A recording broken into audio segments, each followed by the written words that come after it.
মোচ ছোট রাখতে রাখতে একদম ছোট করে দেয়। একদম ছোট করাও অনেকের মতে এটাও ঠিক না।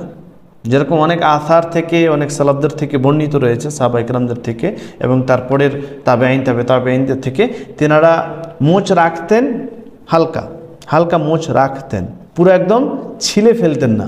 অনেকে আছে একদম ছিলে ফেলে দেয়, পুরো একদম মানে ক্লিন, পুরো যেরকম আমাদের এমনি স্কিন সেরকম পুরো করে দেয়। না, এরকমও ঠিক না, এরকমও ঠিক না। হালকা রেখে তারপরে বাকি অংশটা কেটে দেওয়া, এটাই হচ্ছে শরীয়ত সম্মত।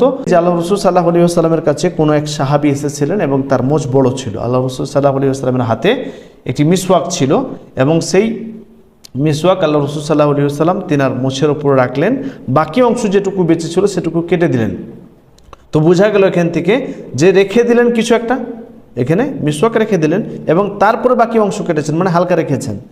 এই হাদিসটার ব্যাপারে দেখতে হবে।